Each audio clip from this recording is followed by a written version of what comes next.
जी बच्चे, कल के टॉपिक की कंटिन्यूटी को हम बरकरार रखते हैं। देखिएगा कि हमारा जो कल का टॉपिक है उसका एक हिस्सा तो हमने कंप्लीट कवर कर लिया था, लेकिन उसका एक हिस्सा ऐसा है जो कि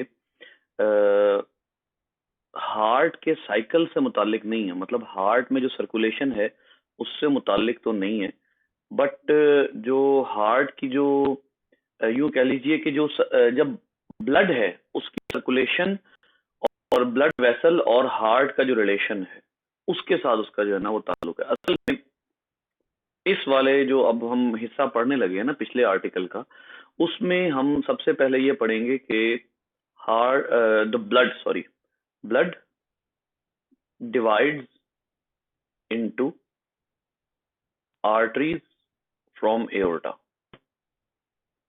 ठीक है, एओर्टा से जो है वो निकलता है और उसके बाद वो ब्लड जो है वो चला जाता है कहाँ, आर्टरीज में। ठीक है, अब ये जो सिचुएशन है जिसमें ब्लड जो है वो हार्ट से निकल रहा है एओर्टा से उसके बाद जो है वो आर्टरीज में जा रहा है। अब एक बात याद रखिए कि एओर्टा से निकलने वाला जो ब्लड होगा उसमें ज्यादातर जो आर्टरीज होंगी उनको जो नेम दिया जाएगा वो उनके ऑर्गन के रेफरेंस से नेम दिया जाएगा। उनके जो नेमिंग है विद रेफरेंस टू ऑर्गन। लेकिन बहुत सी आर्टरीज ऐसी हैं जिनको ऑर्गन के रेफरेंस से नेम नहीं दिया जाता। जैसे अभी आप जो है वो पढ़ेंगे, एक आर्टरी होती है जिसको आप कहते हैं जगुलर आर्टरी। ये जगुलर आर्टरी जो है ये वो आर्टरी है जो असल में आप कह लीजिए कि आपके दिमाग को जा रही है, जो आपके ब्रेन को जा रही है। और अगर आपने इस आर्टरी को फील करना हो, then put your these two fingers just below your chin bone। ये जो नीचे आपका मैक्सिला है, ये नीचे वाला जो आपका जबड़ा है, हड्डी है, इसके नीचे की साइड पे ये जो दो आपके फिंगर्स हैं इन पे जो है वो इस एरिया में जोर डालें और थोड़ी देर जो है वो बिल्कुल खामोश होके इस जगह पर आपको बाकायदा बीट फील होगी। होता क्या है कि ये जो आर्टरी होती है ये एओर्टा से डायरेक्ट आ रही होती है, और क्योंकि ये आर्टरी एओर्टा से डायरेक्ट ऊपर तक आ रही है तो जैसे ही एओर्टा में से ब्लड गुजरता है तो ये आर्टरी जो है वो एक्सपैंड होकर रिलैक्स होती है। ये वो आर्टरी होती है जब आप फर्स्ट एड किसी भी बंदे को दे, फर्स्ट एड के हवाले से एक बंदा जो है वो एकदम गिर गिर गया है या वो गिरा पड़ा है और उसको जो है वो आपको अंदेशा है कि खुदा ना खास्ता इसकी डेथ हो गई है, तो सबसे पहली चीज क्या होती है कि आप उस पर्सन के नोज के आगे ऐसे हाथ रखते हैं। प्रॉब्लम क्या होता है, अगर नोज के आगे खास तौर पे अपनी उंगली जो है वो अगर आप थोड़ी सी गीली कर लें फ्रॉम योर सलाइवा और उसके बाद उसकी नाक के आगे रखें तो आपको फील हो सकता है कि वेदर ही और शी इज ब्रीदिंग और नॉट।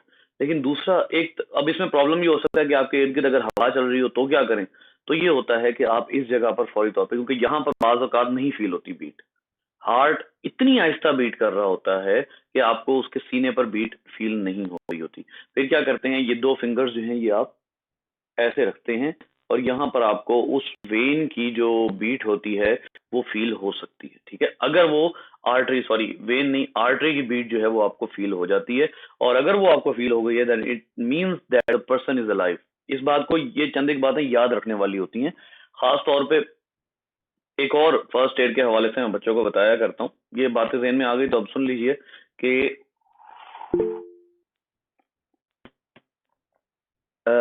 प्यूपिल जो है ना वो तो डायलेट हो जाता है ना जब डेथ होती है। तो प्यूपिल का तो ये है कि प्यूपिल की, अब आप एक आम बंदा तो नहीं अंदाजा कर सकता ना कि ये प्यूपिल इस वक्त कितना डायलेटेड है, ये इसकी डेथ हुई है या नहीं हुई।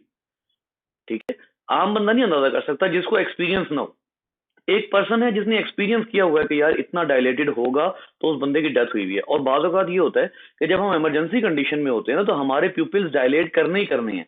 आपको जब कोई खतरा फील होता है ना या कोई एनिमल को खतरा फील होता है तो उसके प्यूपिल एकदम डायलेट कर जाते हैं ज्यादा से ज्यादा लाइट रिसीव करने के लिए। अब ऐसे केस में जो है वो जो पर्सन जिसकी डेथ नहीं भी हुई लेकिन वो एकदम चोक कर गया, वो एकदम जो है वो सकते में आ गया, तो हो सकता है कि उसके प्यूपिल कॉन्ट्रैक्ट ना करें, वो डायलेटेड रहें। अब वो बंदा सिर्फ सकते में है, मरा नहीं है, लेकिन उसके प्यूपिल डायलेटेड है। अब आप उसको डेथ डेथ डिक्लेयर कर दें तो ये गलत है, ठीक है। हमारी बॉडी नेचुरली भी प्यूपिल डायलेट करती है, डेथ के टाइम पर डायलेट होते हैं लेकिन नेचुरली भी डायलेट करती है, तो इसलिए प्यूपिल dilation is not a criteria. अब आपको मैं एक और जो है वो बताता हूँ। एक और जो तरीका होता है, एक और जो मसला होता है वो ये होता है कि सम टाइम आपके सांस की नाली जो बहुत ही छोटी होती है, बहुत ही छोटी होती है जिसकी ओपनिंग, उसके ऊपर कोई खाने का जर्रा या तो अड़ जाता है या फिर ये है कोई चीज चिपक जाती है। ऐसी सूरत में क्या क्या होता है कि आपने जो है वो you have to hold your hand in a way of punch, लेकिन पंच में आपका जो आमतौर पे अंगूठा होता है वो बाहर होता है, आपने अंगूठा अंदर रखना है। ये जो हड्डी है ये वाली, इसको आपने रखना है रिब्स जहां खत्म हो रही हैं उसके नीचे। आपके यहां से रिब्स आती हैं, इस तरह डिवाइड हो जाती है ना, जहां रिब्स खत्म हो रही है ना जिस पॉइंट पर, उसके नीचे आपने ये हिस्सा रखना है और उस उसको पर्सन को अपनी तरफ खींचते हुए ऐसे करना है ये, ठीक है। जैसे आप अपने उसके रिब्स के नीचे, अपने रिब्स के नीचे जो है वो रखें हाथ ऐसे, और उसको पुश अबव करें और उस पर्सन को अपनी तरफ खींचना, ये मूवमेंट है, ठीक है। उसको आपने अपनी तरफ जोर से खींचना है, चाहे वो थोड़ा सा जमीन से ऊपर उठ जाए पर्सन, लेकिन उसको अपनी तरफ खींचना होता है। इससे ये होता है जो चोक होता है, जो चोक हुआ हुआ होता है वो बाहर आने का ज्यादा चांस होता है। इसका एक तरीका बच्चों को भी होता है कि बच्चों को किस तरह करना है। बच्चों को ऐसे नहीं किया जाता, बच्चों को जो है वो बिल्कुल ऐसे उल्टा पकड़ के अप्रोक्सीमेटली 180 डिग्री पे उल्टा पकड़ के उसकी कमर को थपथपाना होता है। अगर एक पर्सन चोक कर रहा है, आप वैसे ही उसकी कमर पे थप्पड़ मारे जा रहे हैं, तो ये उसके लिए खतरा है, क्योंकि वो जो चीज है वो नीचे जा सकती है बजाय ऊपर आने के। तो एक पर्सन, आपको यकीन है कि वो चोक कर रहा है, उसके यहाँ पे कुछ चीज अड़ गई है, वो चोक कर रहा है, तो फिर इस तरीके से उसके जो है वो चोकनेस उसको खत्म की जाती है। खैर ये तो एक छोटा सा फर्स्ट एड के हवाले से चंद एक बातें थी। खैर, अब ये जो जगुलर आर्टरी है ये ब्रेन को जा रही है, अब इसका नाम जो है वो ब्रेन के साथ मुंसलिक नहीं है, ठीक है। अच्छा, उसके बाद आर्टरीज, फिर इसी तरीके से आपका जब एओर्टा जो है वो लेग्स तक आता है, एओर्टा दरमियान में कई जगहों पर डिवाइड हो चुका होता है, ठीक है, ये कई जगहों पर डिवाइड हो गया। अच्छा, उसके बाद जब ये और नीचे मजीद आया तो ये थोड़ा सा और डिवाइड हो गया एओर्टा। जब यहाँ पर ये मुस्तकिल बिल्कुल नीचे आता है तो उसके बाद आके इसके अंदर इस तरह की बाइफर्केशन होती है कि अब ये कंप्लीटली डिवाइड हो जाता है। अब ये जो वेसल्स हैं ये कहाँ जा रही हैं बेटा, ये लेग्स में जा रही हैं, और इनको आप कहेंगे इलियक आर्टरीज, इनको आप इलियक आर्टरीज कहते हैं। ये वो आर्टरीज हैं असल में जो ब्लड को जो है वो आपकी टांगों में लेकर जा रही हैं। और जब आपने वेन को रेफर करना होगा तो आप इलियक को सेम रखेंगे, सिर्फ क्या इसकी जगह लगा देंगे वेन, यानी जो लेग की तरफ जा रही है और जो लेग से लेकर आ रही है, नाम दोनों का इलियक ही होगा, सिर्फ उसका जो बाद में आने वाला जो वर्ड है, टाइप ऑफ वेसल है, वो चेंज हो जाएगी। इलियक आर्टरी और इलियक वेन, इनकी लोकेशन जो है वो सेम रहेगी। बिल्कुल ऐसे ही एक और जो है वो और आप जो है इसके नाम कई जो है यहाँ से आप लेकर आ सकते हैं इसी लॉजिक पे, जैसे गैस्ट्रिक आर्टरी है, ठीक है, गैस्ट्रिक आर्टरी है, इसी तरीके से गैस्ट्रिक वेन है। फिर इसी तरह आप कह सकते हैं कि pulmonary artery, pulmonary vein, renal artery जिसका ताल्लुक जो है वो किडनी से है, ठीक है, रीनल आर्टरी, रीनल वेन। फिर इसी तरीके से आप कहते हैं कि जो वो है आपका, हाँ, इंटेस्टाइन की तरफ जाने वाली आर्टरी, फिर यूरिनरी ब्लैडर की तरफ जाने वाली आर्टरी, फिर इसी तरीके से लिवर की तरफ जाने वाली आर्टरी, उसको हिपैटिक आर्टरी कहेंगे आप, ठीक है। ये तमाम के तमाम जो नेम्स हैं, these are almost all are related to the name of the organ, ठीक है। इनसे वापस आने वाली जो आर्टरी वेन्स होंगी उनको सिर्फ आप आर्टरी की जगह वेन लगाएंगे, ठीक है। अब आगे जो बात है वो ये है कि उसके बाद वो ब्लड जो है वो वापस आता है। अब आपने अगर पूरा हार्ट का एक साइकिल ड्रॉ करना होता है तो आप इस तरह से करते हैं कि हार्ट, अब हार्ट की दो सर्कुलेशन होती है, ठीक है। मैं अगर इसको जो है वो थोड़ा सा और जरा बेहतर तरीके से बनाने की कोशिश करूं तो इधर करके हम इसको जो है वो ड्रॉ कर लेते हैं। हार्ट है, हार्ट का जो दो हिस्से हैं इसको आप जो है वो डिवाइड करते हैं, ठीक है। एक है हार्ट का राइट पोर्शन, फॉर एग्जाम्पल मैं बात करता हूँ राइट वेंट्रिकल की, ठीक है, और दूसरा है हार्ट का लेफ्ट वेंट्रिकल, ठीक हो गया। जो राइट वेंट्रिकल है उससे आगे क्या सर्कुलेशन चलनी है और लेफ्ट वेंट्रिकल उससे आगे क्या चलनी है, ये देख लीजिए। लेफ्ट वेंट्रिकल जो है ये जब आगे जाता है, आगे जब बीट करता है, तो ये फौरी तौर पे अपनी जो है सर्कुलेशन, जो ब्लड होता है वो एओर्टा को दे देता है। Aorta then gives it to the arteries. Arteries then further bifurcate into smaller arteries which are known as arterioles। ठीक है, आर्टेरियोल्स जो हैं उनको दिया जाता है ब्लड। आर्टेरियोल्स जो हैं वो नैरोएस्ट वेसल्स में ओपन होती हैं, जिनको हम कैपिलरीज कहते हैं। ठीक है, कैपिलरीज के बाद दोबारा से ये कैपिलरीज ज्वाइन होती हैं और छोटी वेन्स बनती है, जिनको आप वेन्यूल्स का नाम देते हैं। देन वेन्यूल्स से जो ब्लड होता है that goes into the when. ठीक है, और उसके बाद सबसे बड़ी जो आपके पास वेन है, जिसको आप क्या कहते हैं, वेना केवा, यहाँ से ब्लड जो है वो वापस हार्ट में आ जाता है, राइट एट्रियम में। ठीक है, वापस हार्ट में आ जाता है। What about right ventricle? So let's see, right ventricle जो है वहां से कहाँ जाता है? राइट वेंट्रिकल से ब्लड जाता है पल्मोनरी आर्टरी में, पल्मोनरी आर्टरी। लेकिन यहाँ पर जो है वो थोड़ा सा मैकेनिज्म डिफरेंट हो गया है। आर्टरी में डीऑक्सीजनेटेड ब्लड है, पल्मोनरी आर्टरी से वो ब्लड जो है वो फर्दर जाता है लंग्स में, जहां जाके वो ऑक्सीजनेट होता है। उसके बाद वो जो है वो, अच्छा यहाँ पर भी आर्टरी जो है वो कैपिलरीज में चेंज होगी, क्योंकि याद रखिए जो एक्सचेंज होना है वो कैपिलरी में ही होना है। ठीक है, तो इसका क्या मतलब है कि जब एक दफा ब्लड पल्मोनरी आर्टरी में चला जाएगा तो उसके बाद आर्टेरियोल फिर कैपिलरी आएगी। यहाँ मैंने सिर्फ और सिर्फ उसको थोड़ा सा जल्दी में लिख दिया है, लेकिन वो कैपिलरी आएगी और वहां पर एक्सचेंज होगा। Then further it would be converted into the pulmonary vein. जो पल्मोनरी वेन है अब जो है ये वापस कहाँ ब्लड को लेकर आएगी? हार्ट की तरफ लेकर आएगी।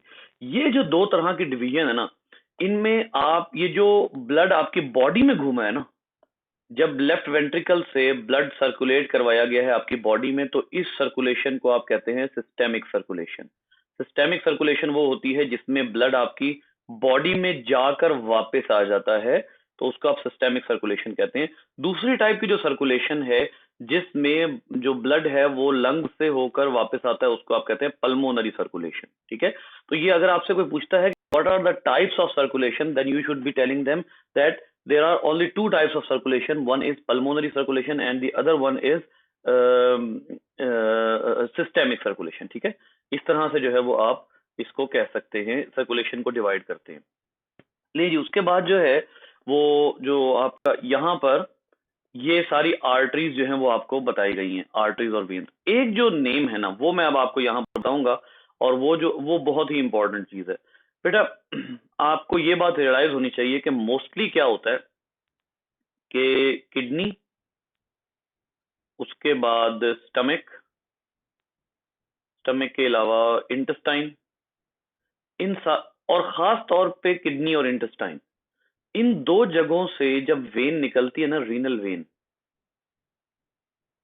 जो वेन इनमें से निकलती है, ये जो वेन्स है ना, ये बजाय हार्ट की तरफ जाने के पहले ये जाती हैं लिवर के पास।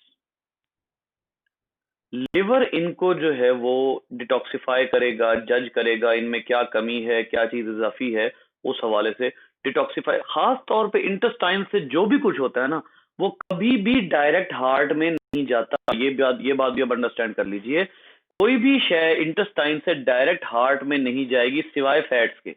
वो भी हार्ट तक, वो मैं क्यों कह रहा हूं कि लिवर को पास कर जाती हैं, फैट लिवर को पास कर सकती हैं। ठीक है, फैट अगर लिवर को पास कर जाती है तो वो थोड़ा सा जो है वो इशू हो सकता है, लेकिन उसके अलावा जितनी भी चीजें हैं, जितने भी आपके फ्लूइड्स हैं, वो ब्लड में आते हैं, और ब्लड में आने के बाद पहले वो लिवर से गुजरते हैं। इसीलिए सबसे ज्यादा डैमेज होने वाला जो ऑर्गन है वो एक लिहाज से लिवर है, क्योंकि आप जो भी चीज खा रहे हैं, जितनी मर्जी खुराफाती और जितनी मर्जी फजूल चीज है, जो भी आप खा रहे हैं, अगर वो आपके ब्लड में चली गई है तो it would B certainly passing from the liver first instead of going into the heart. तो ये जो वेन होती है, इसमें और भी याद रखिए, ये एक वेन होती है जिसको आप कहते हैं portal vein, hepatic portal vein. ये असल में और बहुत सी जगहों से आने वाली वेन्स यहां पर जमा होती है। फॉर एग्जाम्पल आप कह लीजिए कि लेग से आने वाली वेन्स जो हैं वो भी यहाँ पर जमा होती हैं। तो ये तमाम तरह की वेन्स जो लिवर से नीचे नीचे होती हैं और लिवर में से होकर गुजरती हैं, तो ये सारी इकट्ठी हो जाती हैं, इकट्ठी होकर इसको हिपैटिक पोर्टल वेन बनाती है। फिर लिवर जो है वो थोड़ी सी उस वेन को और बड़ा करके क्या बना देता है, वेना केवा बना देता है। लेकिन बेसिकली सबसे पहले ये जाकर इसमें किसमें जमा होती हैं, लिवर में। वहां सब कुछ स्क्रीन किया जाता है, टेस्ट किया जाता है, वहां ये भी देखा जाता है कि जी ब्लड सेल्स की क्या सूरत हाल है, ब्लड सेल ठीक है कि नहीं है, कोई चीज इजाफी या कम तो नहीं आ रही, ब्लड में वाटर कितना है, वाटर कम या ज्यादा है, उसका भी हिसाब किताब लगाया जाता है। सारा कुछ जो है वो लिवर से गुजारा जाता है। दैट इज व्हाई आपको जो है वो हेपेटिक पोर्टल वेन कहते हैं। ठीक है, अच्छा जी। ये जो सारा है टॉपिक, ये मैं इंशाल्लाह आप लोगों को कल पढ़ाऊंगा, मैं आज इससे ज्यादा नहीं पढ़ा रहा।